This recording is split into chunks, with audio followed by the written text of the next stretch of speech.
And so if anyone is supposed to begezela, it's indoda. Amen.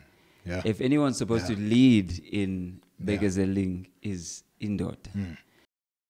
You're marrying the person that is now. Don't marry the future. Yeah. You know, don't marry Come what on, the bro. potential that you see in them. Yeah. Because the reality is that potential may never be realized. Yeah. Sure. Hey, what's up?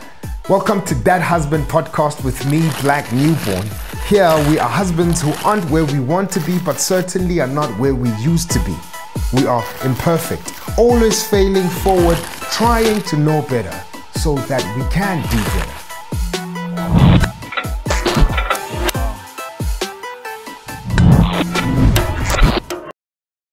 Hey, what's up? Welcome to That Husband Podcast with me, Black Newborn. This is where husbands try to know better so that we can do better. If you've seen part 1, we're still chilling with Langa Mbonambi, and we're going to get into part 2 of this conversation. We asked him in part 1 who's the husband who inspired him to get married, and we're going to get the second one now, right? So, bro, over to you, man. Who's the second husband who inspired you to get married? Yeah. Second husband is Mlamli Boy. Sure. Mlamli Boy. He and his wife, Sis Pumi, have journeyed with us kind of in our journey of marriage as well. But the significant thing about them is that they were probably the first black couple that we encountered in our church circles that was older and also had older kids and, you know, like really had an incredible family life. Sure. And so kind of in my church circles growing up as a student and stuff, a lot of kind of the good dads and they're all white folk. Guys, yeah. Yeah. And so Bona seeing them, I was like, man, like there are finally some black people that we could see with wholesome marriages that are doing well with their kids, that love Jesus, that you know, so with them, and then they actually just took it on themselves to journey with some couples, young black couples from just the community, and so we were one of those. Sure. And so it's been significant, you know, just having because there's this thing, like especially when you have an older black person, like there's some things you just don't have to explain. Sure. Yeah. They you know, get they just you get it. it. They get when you kuluma ngelobola or kuluma, you know, about what's happening with the in-laws or whatever, they know exactly the context there. Sure. And I think for me, it also just challenged me, just recognizing that there actually aren't a lot of good black fathers out there. Sure. And has really kind of stirred me up and stirred a whole bunch of us up to say, listen, guys, okay, let's, Nati, as we're growing, let's fill that void and let us also be those mlamlis. You know, for the next generation. Still, bro. Yeah. How long had they been married when you met them? Sure, I can't remember, but I know now that I think recently celebrated. Was it close to 30 years? Sure, it's great, bro. Yeah, that's great. Yeah. That's great. There's a elderly black gentleman that I'm going to have a chat with on this podcast soon enough. He's been married for 43 years, I think, this year. He's the first black guy I met who's been married that long. Yeah. Still loves his... I mean, when you see him and his wife, it's like they started dating yesterday, bro. Sure. They just... Yeah, so much life in them, but so much wisdom as well. And I think the thing I dig about them is also without us having to say, because another thing I'm thinking is the pressure that we might have been put on them, you know, to say we're looking up to you, and they're like, yes, we were just trying to live our lives, but without them saying anything about pressure, but really just taking and assuming that role, you know, as elders, as Ubaba no mama, and wanting to shepherd, lead, guide, you know, and play that role. It's just been so dope to see that, you know. I mean, I will probably get into it, but I grew up in the hood and at Tembis, and I did not see that. You know, I think the last couple I saw I don't even know how long my grandparents had been married for, but they were the only couple I knew besides my parents who were married, and who had been married long, right? Literally all my cousins, my friends, their parents weren't married. Yeah. And it would have been even like blessing if they knew where their dads were. Right? So it's very rare to find black couples who are still together, healthy, and have been married for a very long time. Again, in my circles, like you, similar, I can name over 20 white guys that have been married for more than 20 years. Yeah. But for black couples, it's very rare. Man. Yeah. And like without drama. Sure. Without. Yes. Yeah. Exactly. Without scandal, without we don't talk about that. Those kind of things. Yes. Yeah. It's. Yeah, and I think it's definitely one of those things that's that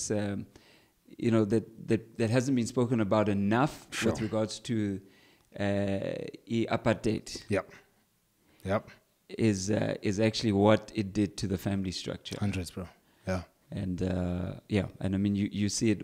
I guess all of our society now is people mbogotoring and bro whatnot. But I mean, I would love to hear your thoughts on. It was sparked now by speaking of Imbogot and how that the narrative of women having to persevere, uKubekezela, has just been on the wife or the woman, So when we speak of marriages that last, nobody, at least in my own findings and looking around and observing where people are at in culture, people never say to the husband, uKubekezela. But we'll always say it to the wife, or we'll say it to our mothers, etc., etc. Any thoughts on how we can embody that narrative ourselves as husbands now, for this generation and maybe even generations moving forward?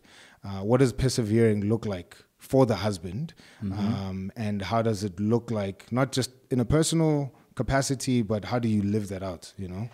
But I think that's it's one of those things from. The enemy, the liar, Satan, is that because he always just flips it around, right? Yeah. And so if anyone is supposed to bekezela, it's indoor. Amen. Yeah. If anyone's supposed to lead in bekezeling, is indoor. We are supposed to lead by laying our lives down for our wives, right? And which means that it's laying your life down, just dying, which means uKubekezela. Sure.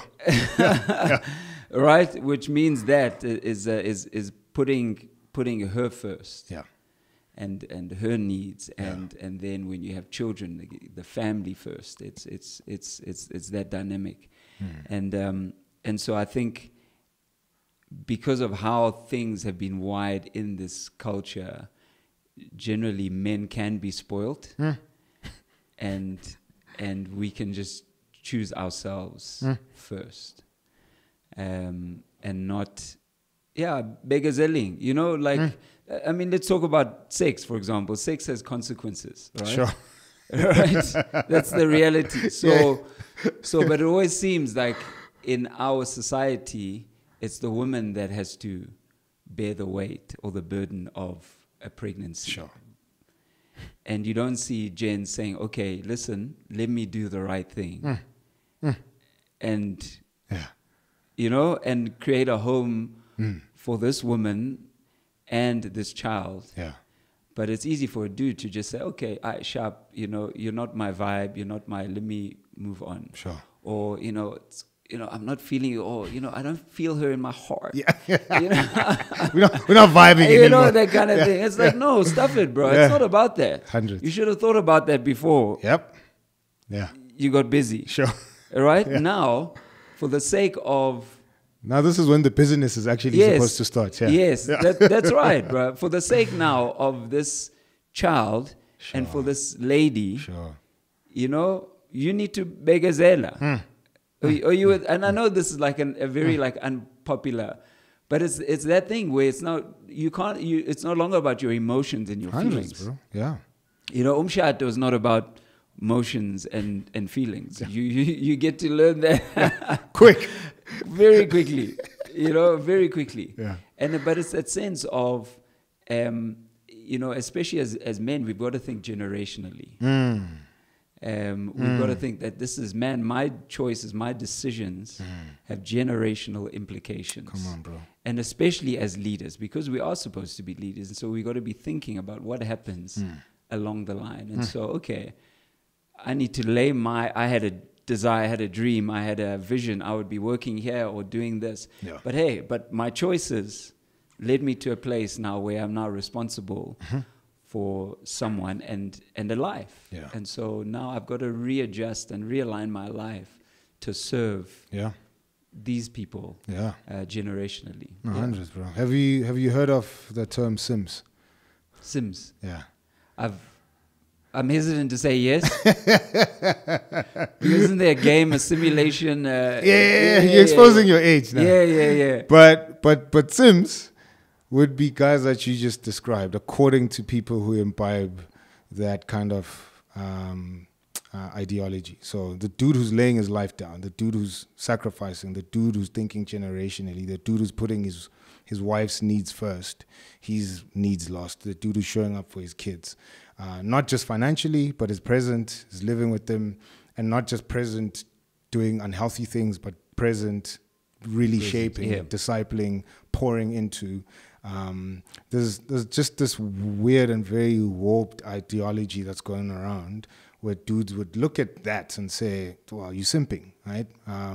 And so at least the origins of the word, part of it, right? There's many people would argue where the origins come from, but part of it is from the word sympathy. So you sympathize with somebody, but here you'd be considered as somebody who's not sympathizing in a healthy way, but you are actually, basically succumbing to the pressure, the abuse, the authority that this woman comes with, right? And part of it I get. These dudes are fighting, I would say, a wrong enemy, because then every woman is an enemy, and they're fighting a kind of woman that might have really been, quote unquote, and I hate that word, toxic towards them. But now they're like, every woman is like that, right? Yeah. And so then you come and you're like, no, I'm sacrificing myself and I'm putting my needs lost, right? And I always say this to gents: if there's one slice of bread, you're not touching that thing if you have a wife, right? If you have kids, forget it. Don't even think about that bread, right? That's right. But for them, it would be like, you see, you're giving the woman power. You're simping. You're such a simp for doing that, right? And I'm like, bro, I'm going to tattoo simp across my forehead, bro.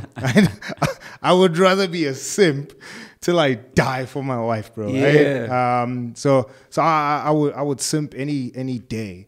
But I think part of that thinking, man, and you could speak into this, is dudes who are hurt, and sometimes rightly so, might have been hurt by their mother, might have been hurt by a girlfriend, and even both, might have been hurt by a wife. And so now they're like, no, I need to shield, protect myself.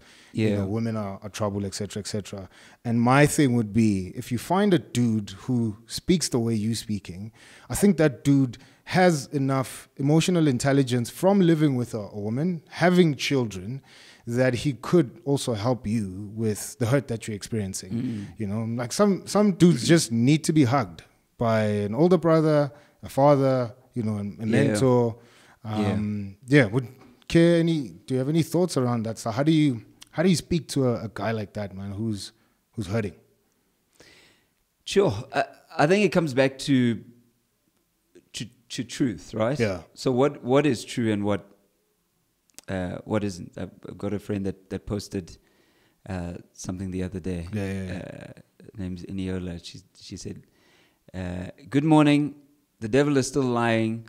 Jesus is still the truth. Believe Jesus." Come on now. Full stop.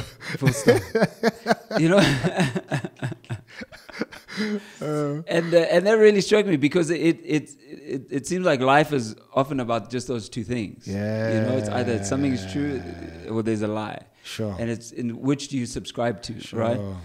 And so it's, for me, is then, okay, what is the truth? What is our calling as men or as husband? Okay, and so what is that truth? What are we supposed to do?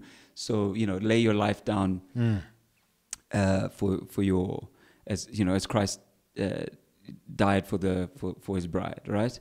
It's that thing. So, okay, that's the standard. That's what we're called to do. That's how we, you're talking about putting wife first, putting children first, all these things. So if we can agree, okay, that's the standard. If you subscribe to that, I guess, the Bible. And then basically everything else in your life needs to align to that. Sure. Right? Sure. So you might have been hurt, and that's the real thing. But it doesn't mean now that we shift the truth to accommodate our hurt. Come on, no. Right? So it's not That's hard. Lay your life down as Christ loved the church or died for the church, right? Doesn't mean except if as far as your hurt is except not except sure. If that happened to you, then you are exempt. So it's that whole thing. Okay, like listen. Okay, I'm hurt. Yeah. And I'm struggling to live up to this truth or to reconcile with this truth because recognizing that it's because you're hurt. Yeah. And then from then on you go on a journey of realigning to this truth. Yeah. Of closing the gap between what you're feeling right now and how you should be experiencing. And that's where you get help from others. You have conversations with other gents. You had older people walk with you. I mean, you'd find, and that's what I love about having some older people in the mix, is that when you go through something, you think you're the only one. Yeah. And they'll be like, brah, chill. I've seen this one. Yeah. I've seen this one. Yeah. And I think also having older people. Well, it's helpful having older people because older people, the older people get, the less they care about. Yeah. Bro, that's my dream in life. I want to be 80. I feel like I'm going to be peaceful. They've sifted out what's important, what's it, and they'll just tell you stuff as it is. And move on. Yeah. And they'll just tell you, listen, guy, you need to get this, you need to get this together. And so it's helpful. Whereas peers, maybe it's people that are also going through the same thing and they can sympathize with you. But it's so I think it's that. And realizing, guys, Uti, like life is real, man. Like life is real. This thing is not for heroes. No. But I think there's just something about humility. Sure. When we can just all come in and say, listen, guys, like here I'm getting slapped by life. Sure. This is where I'm at. Yeah. Can I get some help? Sure. And I think that's one of the things that's missing in our culture. I think what one of the things that bugs me, especially in like church culture, especially men of God, people always come when they're giving testimonies or stories.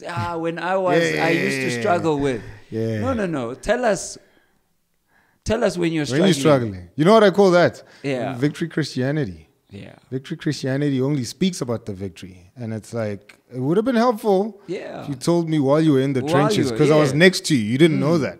So that we can learn how to, how you were praying. Sheesh, bro. How you were crying out. How you were, until then we see you then on the mountaintop. But let us journey with you so that we can also learn how to do this thing. Yeah. You probably have a lot of younger dudes that look up to you without you knowing, and just because of the place you occupy in our culture and music, church circles, etc. But the last time I saw you, I don't know if I told you this afterwards, but the chat we had was such a, like I needed that conversation to help me with where I'm at as a man, as a husband, and the specific decision I needed to make to kind of shift, my direction in life. And I just, and I've bumped into you several times. Yeah. At concerts or wherever it was. Dodgy buses. Yeah. Dodgy quantums. But that chat and like we've spoken like every time we're in each other's spaces, but I don't think we've ever gotten to, at least that level of depth for me. Yeah. And it just felt very organic. And I don't know if if I told you, I'm just forgetting now. But it was just such an impactful moment for me. And again, from a distance, seeing how you lead your life with your family, with your kids, and just having that chat, it's really impacted me in very great ways. In fact, I went home, told my wife about that thing, and I was just like, now I'm gonna go do this thing because of that chat I had with Langa. Right? Okay. So it was a good thing. But no, it was, bro. It was. And the point that I'm bringing that story up is just the importance again of what you were saying, having all the people around you. Sorry to interrupt your viewing. We'll shortly get back to that episode. But if you haven't subscribed, please hit that subscribe button. If you haven't hit the notification bell, please do that so that you're always updated on the episodes that we drop here. We want to change the nation. One husband at a time, one marriage at a time, one family at a time. So if you are inspired, encouraged by all the content that we produce on this podcast, stick around because next week there's another husband who's going to inspire us to do exactly that. He could have left because the pressure was just too much and he didn't know how to move. Yeah. And he literally, based on his upbringing, hundreds, bro. There was a whole bunch of areas where he felt inadequate and he was going to fail, is what he thought.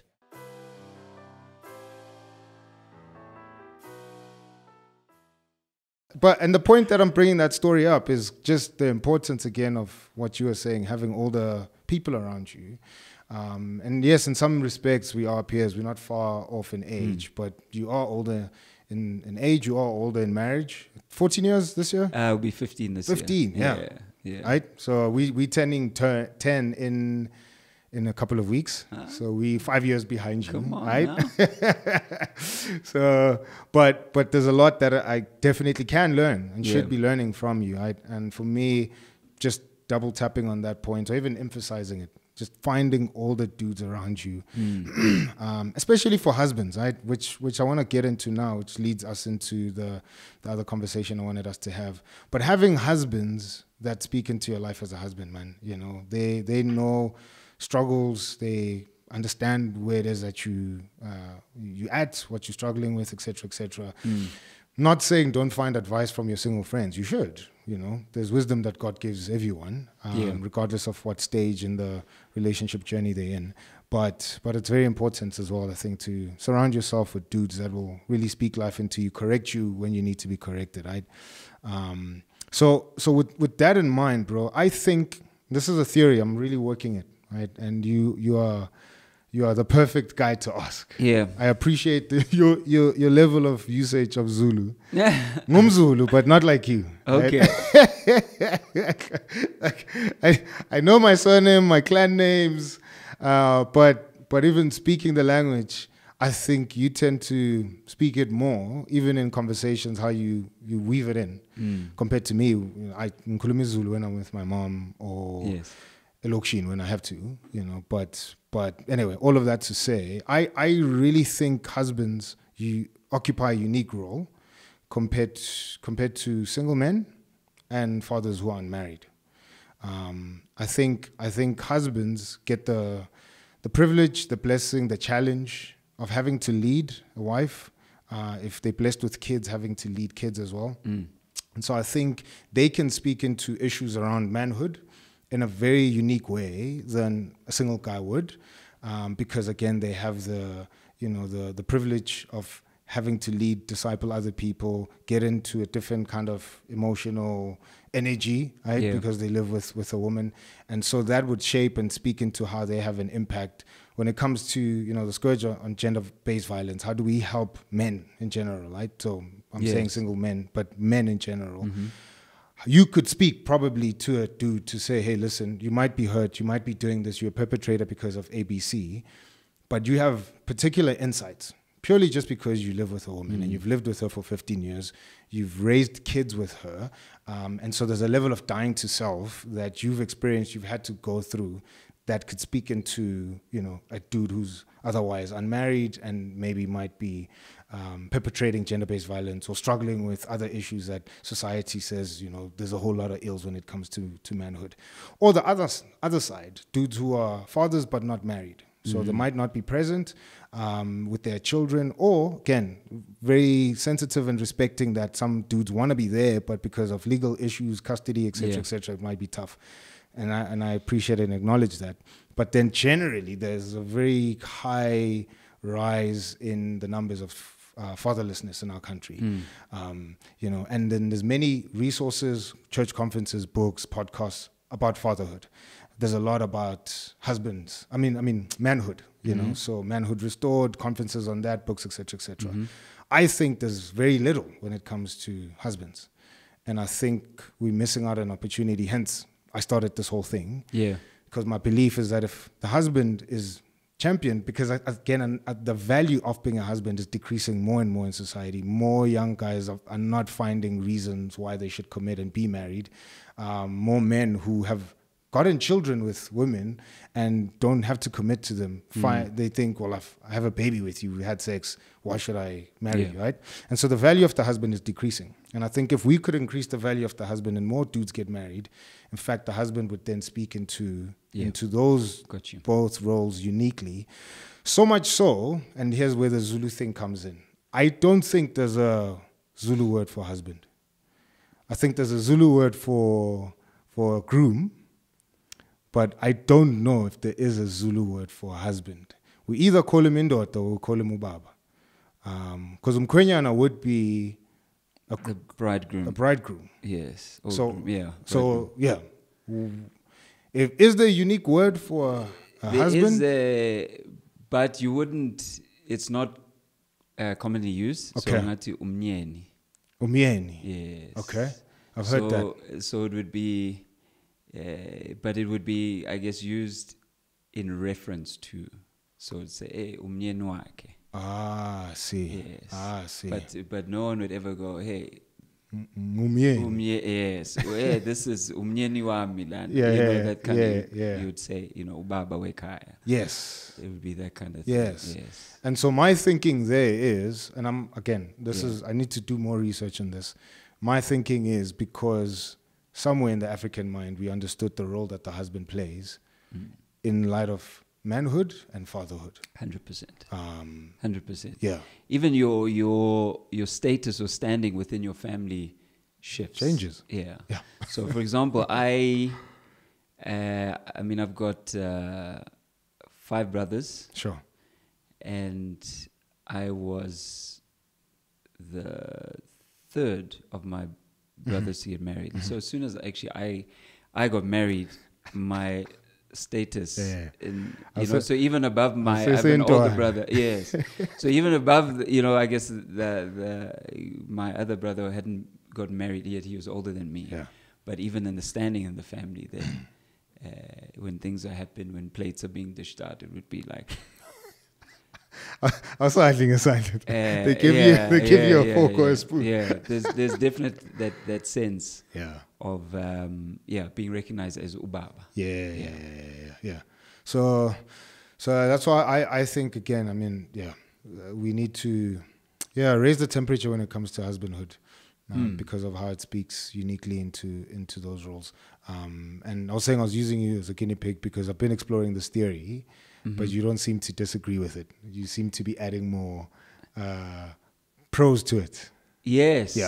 I mean, you're saying the emphasis on the husband. On husband. Yeah. It's I mean, for a number of reasons, because it's one, it's someone that has said, hey, I want to build my life with someone else. Sure. And has made that commitment. Sure. And you'd know as indoda, like just, for lack of a better phrase, but just choosing is a problem. Right? Sure. And just the idea, we like options. We like the idea of options. Sure. We like options. We like the idea that we can go anywhere, have anything, anytime, that kind of thing. And so whenever there's anything that causes us to narrow and actually make a commitment on something, it rocks us. Like that sense of permanence. It definitely does rock us. And so when someone actually makes a commitment and thinks, okay, look, I'm deciding this is a choice. This is a choice also for my future. Sure. This is the choice for generations. It's a weighty thing, you know, and so that's I think I wouldn't trust anyone that can't make a commitment. Sure. Wow. Because then why are you rolling with that person? Because at any moment, if something gets uncomfortable, or they can pull the plug. Yeah. Right. So I would never get into any kind of partnership with anyone that I haven't seen can actually commit. Sure. All right. And so I think that's a foundational thing for me, just that sense of, and so even just the sense of making a public commitment. So we're in this culture now where it's just like, no, we are committed to each other. We can live with each other. We can, and then what inevitably happens is that when it's no longer working, people say, why do I need to go to the court? Yeah. Guys, can I tell you what? That piece of paper is powerful. It is, bro. It is. Because then you'll start putting out Tyler Perry movie titles. Why did I get married? Yeah, Baba. Yeah, why did I commit without... I'm telling you, there's just something about making a public commitment, putting it down on paper, making a binding contract to say that I'm going to be with this person. Because the nature of life is that life comes for us, man. There are times where there are things that happen that you haven't budgeted for, you haven't factored in, and that's I think part of the challenge of this commitment is that you often, when I tell people about getting married, it's like, listen, you're marrying the person that is now. Don't marry the future. Yeah. Don't marry the potential that you see in them. Yeah. Because the reality is that potential may never be realized. Yeah, sure. That's scary. And so, and so you got to be sober about it. The person that you wanting to, do you enjoy them the way that they are? Can you see yourself building a future with them? Because you never know. You don't know what's going to happen. Exactly, man. Right? Yeah. But then also, I think for ladies, ladies need that sense of security. Yeah. That listen, this dude is here for me. Sure. Because you when you think about what ladies do, they nurture. And it's tough to nurture anything that is always moving. Sure. Right? That you can't we talk about nesting. Yeah, where you can't just put roots down. I don't think ladies can function well in that environment. In Psalm 128, it says speaks about first verse speaks about the righteous husband. Sure. And all the things that happen with the righteous husband. Then I think about verse 2 or 3. It says that your wife will be a fruitful vine within your house, and your children will be like olive shoots around your table. And that's always challenged me. It's in the sense that we are supposed to create an environment where our wives can flourish. And then from there, when your wife flourishes, then your children can flourish. And it's this environment but we are supposed to create the house. Do you hear what I'm saying? We're supposed to, put the things down so that there's some sort of permanence or permanent structure, whether it's a physical structure or just a sense of permanence and grounding, so that then your wife can flourish. Sure. And so that's where I think just a sense of, we need to be those that are committed. It's great, bro. And, give the sense of hey, listen, you are first. And this comes in, I know for us, a big thing was just my wife knowing that she comes first before my mother. As well. Yeah. We had a few interactions earlier because, my mother and I are close, know.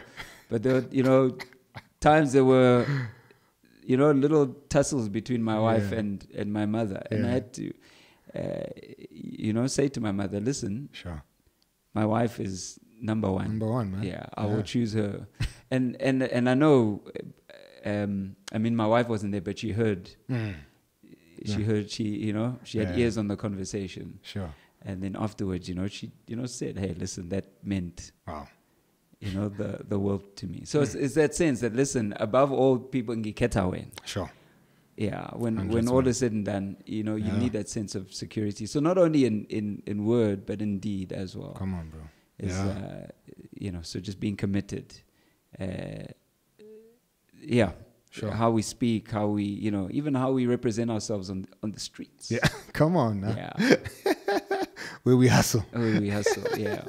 That's great, man. Two things on that. One, just to piggyback on the building the structure thing. So I think it is in Hebrew culture. So, take the story of Joseph and Mary, Jesus' parents. The reason why Joseph wants to quietly, quote unquote, divorce Mary when he finds out that she's with child is that 1 year before their actual wedding, he has to build a house. So he goes, asks for a hand in marriage, so the whole community knows, okay, they're gonna get married. So they're not officially married. So when they betrothed, it's some form of engagement, but she's off limits.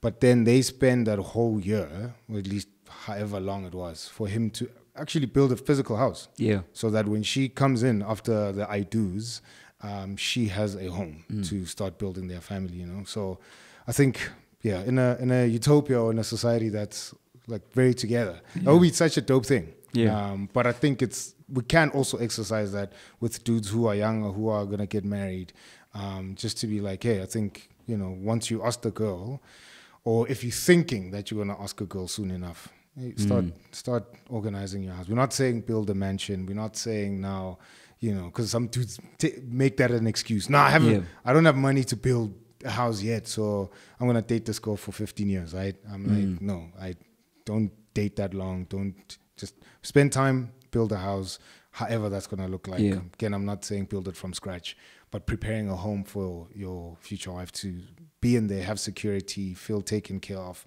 and be able then to do the nurturing. Second thing, when you spoke about your mom, I put out was a status on my WhatsApp. First picture was my daughter. I think she was probably 2, and she had her hand raised like the Queen of England. And so I was like, in the caption, world, move away. Here comes the Queen or whatever. Shout outs to my second favorite girl. And then the next picture was a picture of my wife. And I said whatever I said in the beginning. Then I was like, shout outs to my first favorite girl. Immediately after that status, my mother called. And she's like, wow, it's amazing how marriage can relegate somebody to being being someone's third favorite girl.